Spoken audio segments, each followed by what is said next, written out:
ଶ୍ରୀମଦ୍ ଭଗବଦ୍ ଗୀତା ତ୍ରୟୋଦଶ ଅଧ୍ୟାୟ କ୍ଷେତ୍ରଜ୍ଞ ବିଭାଗ ଯୋଗ।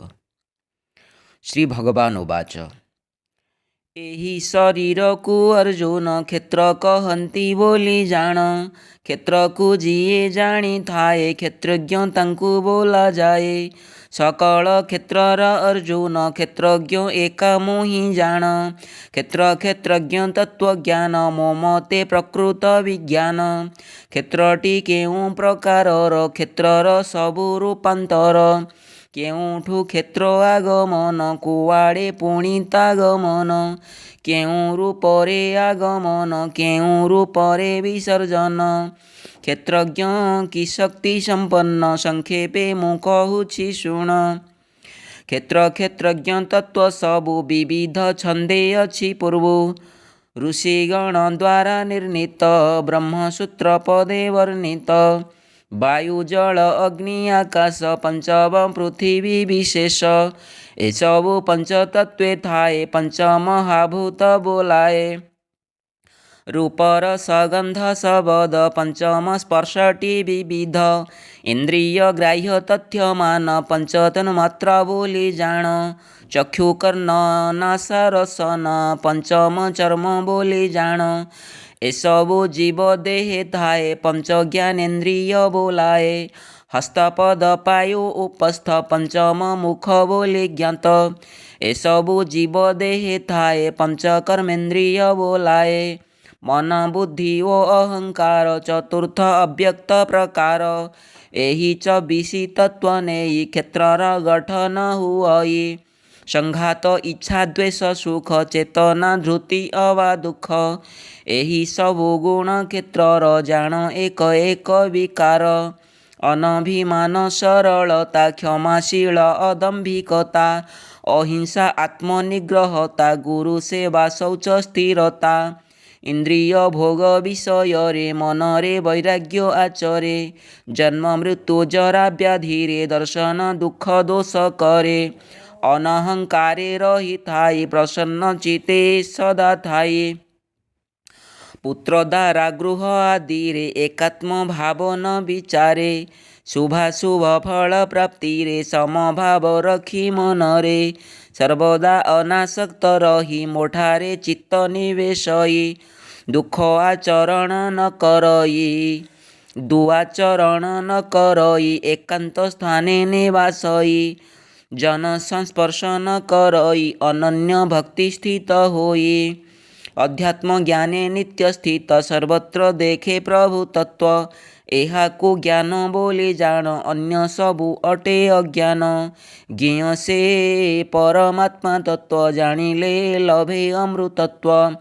ସେହି ତତ୍ତ୍ୱର ବିଷୟରେ କହିବି ମୁଁ ହିଁ ବିସ୍ତାରରେ। ସେହି ଅନାଦି ବ୍ରହ୍ମ ତତ୍ତ୍ୱ ନା ସେ ସତ ନା ଅସତ। ସର୍ବତ୍ର ହସ୍ତପଦ ଶିର ଚକ୍ଷୁ ମୁଖ କର୍ଣ୍ଣ ଯାହାର। ସକଳ ଲୋକଭୂତ ଗଣ ଆବୃତ କରି ଅବସ୍ଥାନ। ସକଳେନ୍ଦ୍ରିୟ ବୃତ୍ତିମନ୍ତ ତଥାପି ସର୍ବ ବିବର୍ଜିତ। ସର୍ବଦା ଅନାସକ୍ତ ରହି ସର୍ବଭୂତ ଗଣ ପୋଷଇ। ନିର୍ଗୁଣ ଗୁଣ ଭୋକ୍ତା ହୋଇ ପରମ ଆତ୍ମା ଯେ ବୋଲାଇ।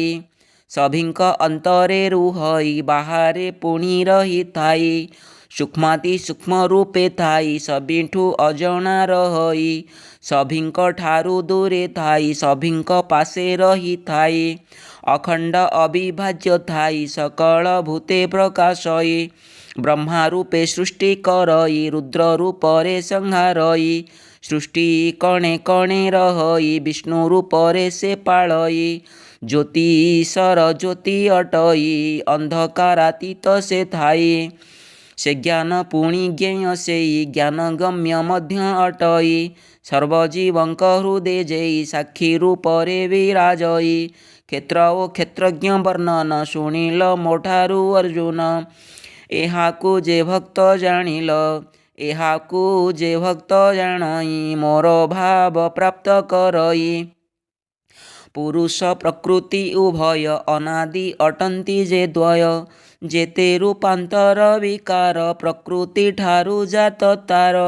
କାର୍ଯ୍ୟ କାରଣ ହେତୁ ହୋଇ ପ୍ରକୃତି ସଦା ରହିଥାଇ। ସୁଖ ଦୁଃଖର ଭୋଗ ଜାଣ ପୁରୁଷ ତାହାର କାରଣ।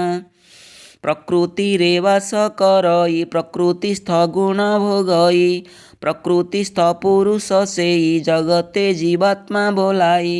ପ୍ରକୃତିସ୍ଥ ଗୁଣେ ଆସକ୍ତ ଯୋନି ପାଏ ସତ ଅସତ ସାକ୍ଷୀ ରୂପରେ ଦେହେ ଥାଇ ଉପଦ୍ରଷ୍ଟା ସେ ବୋଲାଇ। କାର୍ଯ୍ୟ ଦିଏ ଅନୁମୋଦନ ଯେ ଅନୁମନ୍ତା ବୋଲି ଜାଣ ଶରୀର ଭୂଷଣ କରଇ ଭର୍ତ୍ତା ରୂପରେ ଦେହେ ଥାଇ। ସୁଖ ଦୁଃଖ ସବୁ ଶରୀରେ ଭୋକ୍ତା ରୂପରେ ଭୋଗ କରେ ଜୀବ ହୃଦୟେ ବାସ ତାର ସେହି ପରମାତ୍ମା ଈଶ୍ୱର। ଦେହରେ ବାସ କରୁଥାଇ ତଥାପି ପର ରହିଥାଏ ତାହାର ଲିପ୍ତତା ଏଦୃଶ କମଳ ପତ୍ରର ସଦୃଶ। ପୁରୁଷ ପ୍ରକୃତି ବର୍ଣ୍ଣନ ଶୁଣିଲ ମୋଠାରୁ ଅର୍ଜୁନ ଏମନ୍ତ ତତ୍ତ୍ୱ ଯେ ଜାଣଇ ତାର ପୁନର୍ଜନ୍ମ ନ ହୋଇ। ଅଥର୍ବ ଯୋଗୀ ଜନେ ଲୟେ ଲଭନ୍ତି ମୋତେ ସେ ହୃଦୟେ ସାଂଖ୍ୟ ଯୋଗୀ ମାନେ ଦର୍ଶନ କରନ୍ତି ଜ୍ଞାନ ମାର୍ଗେ ଜାଣ। କର୍ମଯୋଗୀ ଗଣ ଜାଣିଣ ନିଷ୍କାମ କର୍ମେ ମୋ ଦର୍ଶନ ଅଜ୍ଞାନ ମୂଢ଼ ବ୍ୟକ୍ତି ପୁଣି ଜାଣି ନ ପାରେ ମୋତେ ଜାଣି। ଅନ୍ୟଠୁ ଶୁଣିଥାଏ ଯାହା ଉପାସନା ବି କରେ ତାହା ଅନ୍ୟଠୁ ଯାହା ଶୁଣିଥାନ୍ତି ପରମ ଗତି ଭାବିଥାନ୍ତି ଏମନ୍ତ ଭାବି ରହିଥାଏ ମୃତ୍ୟୁ ଅତିକ୍ରମ କରଇ। କ୍ଷେତ୍ର ଓ କ୍ଷେତ୍ରଜ୍ଞ ସଂଯୋଗ ପରମାତ୍ମାଙ୍କ ଦୃଷ୍ଟି ଯୋଗ ସଂଯୋଗେ ତା ଦୃଷ୍ଟି ମିଳଇ ସୃଷ୍ଟିର କାରଣ ବୋଲାଇ। ବିନାଶଶୀଳ ଜୀବ ଦେହେ ଈଶ୍ୱରଙ୍କର ବାସ ଥାଏ ଏମନ୍ତ ଯେ ନର ଦେଖଇ ପ୍ରକୃତି ଯଥାର୍ଥ ଦେଖଇ। ପରମାତ୍ମାଙ୍କ ସତ୍ତା ଜାଣ ସର୍ବତ୍ର ରହଇ ସମାନ ଏମନ୍ତ ଯେ ନର ବୁଝଇ ଜୀବେ ହିଂସା ସେ ନ କରଇ। ଅହିଂସା ଆଚରଣ କରି ଭବ ସଂସାରୁ ଯାଏ ତରି ସକଳ କାର୍ଯ୍ୟ ଏ ବିଶ୍ୱରେ ପ୍ରକୃତି ସମ୍ପାଦନ କରେ। ଆତ୍ମା ଅକର୍ତ୍ତା ଭାବେ ରହି କାର୍ଯ୍ୟରେ ଲିପ୍ତ ନ ହୁଅଇ ଏମନ୍ତ ଯେ ନର ଦେଖଇ ପ୍ରକୃତି ଯଥାର୍ଥ ଦେଖଇ। ଜୀବର ଭିନ୍ନ ଭିନ୍ନ ଭାବ ପ୍ରକୃତି ଠାରୁ ହିଁ ଉଦ୍ଭବ ତହିଁରେ ଅବସ୍ଥିତ ରହି ତହିଁରେ ବିସ୍ତାର କରଇ।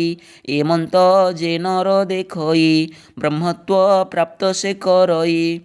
ଅନାଦି ନିର୍ଗୁଣ ଈଶ୍ୱର ଅବ୍ୟୟ ସ୍ୱରୂପ ଯାହାର ଶରୀର ମଧ୍ୟେ ବାସ ଥାଇ କୌଣସି କର୍ମେ ଲିପ୍ତ ନାହିଁ ଯେମନ୍ତ ଆକାଶ ବ୍ୟାପଇ କୌଣସି ଠାରେ ଲିପ୍ତ ନୋହି।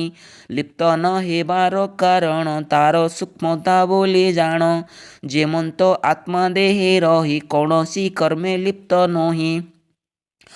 ଗୋଟିଏ ମାତ୍ର ସୂର୍ଯ୍ୟ ଥାଇ ଜଗତେ ଆଲୋକ ଦିଅଇ କ୍ଷେତ୍ରଜ୍ଞ ଦେହେ ସୂର୍ଯ୍ୟ ଜାଣ ସମଗ୍ର ଦେହରେ ଜୀବନ। କ୍ଷେତ୍ର ଓ କ୍ଷେତ୍ରଜ୍ଞ ଅନ୍ତର ଜ୍ଞାନ ନୟନ ଦେଖେ ଯାର ସମେତ କାର୍ଯ୍ୟ ଓ କାରଣ ନିଜକୁ ଭିନ୍ନ କରେ ମନ। ପ୍ରକୃତି ଠାରୁ ଭିନ୍ନ ଜାଣେ ନିଜକୁ ଆତ୍ମା ବୋଲି ମାନେ ଏମନ୍ତ ଯେ ନର ଜାଣିବ ପରମ ଗତି ସେ ଲଭିବ। ଏମନ୍ତ ଜ୍ଞାନର ବଚନ ତୋ ସେ କହନ୍ତି ଭଗବାନ ଏହାକୁ ଯେ ନର ପାଳଇ ଭବସାଗରୁ ସେ ତରଇ। ସର୍ବଭୂତଙ୍କ ତୋଷ ପାଇଁ କହଇ କୃଷ୍ଣ ଦାସ ଏହି ତ୍ରୟୋଦଶ ଶ୍ରୀକୃଷ୍ଣ ଗୀତ ହୁଅଇ ଏଠାରେ ସମାପ୍ତ। ଓଂ ତତ୍ସଦିତି ଶ୍ରୀମଦ୍ଭଗବଦ୍ଗୀତାସୁ ବ୍ରହ୍ମ ବିଦ୍ୟାୟାଂ ଯୋଗଶାସ୍ତ୍ରେ ଶ୍ରୀକୃଷ୍ଣାର୍ଜୁନ ସଂବାଦେ କ୍ଷେତ୍ର କ୍ଷେତ୍ରଜ୍ଞ ବିଭାଗ ଯୋଗ ନାମ ତ୍ରୟୋଦଶୋऽଧ୍ୟାୟः।